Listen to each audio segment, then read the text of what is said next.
বিদেশের মাটিতে ছিলেন, বাংলাদেশে একটা শূন্যতা দেখা দিয়েছিল।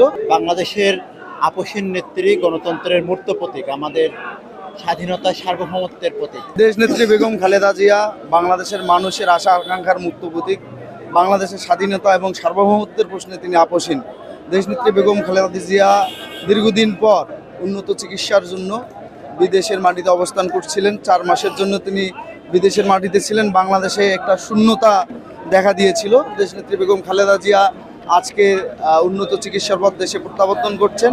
আমাদের নেতা কর্মী সমর্থক এবং সর্বোপরি সারা বাংলাদেশের মানুষের শূন্যতা আজকে পূর্ণ হয়েছে।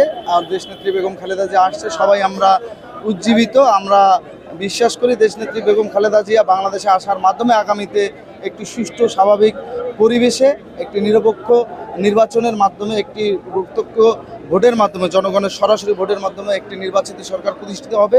বাংলাদেশ বিশ্বের দরবারে একটি গণতান্ত্রিক রাষ্ট্র হিসাবে সুপ্রতিষ্ঠিত হবে। বাংলাদেশের আপসীন নেত্রী, গণতন্ত্রের মূর্ত প্রতীক, আমাদের স্বাধীনতা সার্বভৌমত্বের প্রতীক, যাকে ঘিরে এদেশের গণতন্ত্রকামী জনগণ সবসময় এদেশের স্বাধীনতা সার্বভৌমত্বকে অক্ষুণ্ণ রাখতে আন্দোলন সংগ্রামে বিগত দিনে রাজপথে তার নেতৃত্বে গণতন্ত্র পুনরুদ্ধার করেছিল।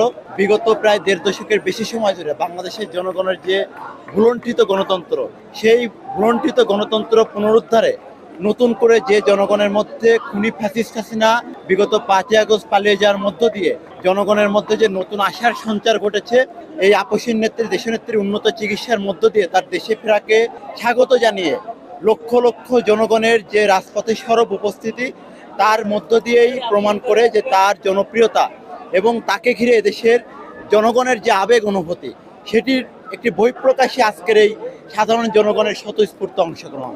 আমরা অত্যন্ত আশাবাদী তার ফিরে আসার মধ্য দিয়ে এদেশের জনগণ দীর্ঘদিন ধরে তাদের যে গণতন্ত্র হরণ করা হয়েছিল, ভোটাধিকার হরণ করা হয়েছিল, অতি দ্রুত সেই ভোটাধিকার প্রয়োগের মধ্যে একটি গণতান্ত্রিক বাংলাদেশের পথে, আধুনিক সমৃদ্ধশালী বাংলাদেশের পথে আমরা এগিয়ে যাব।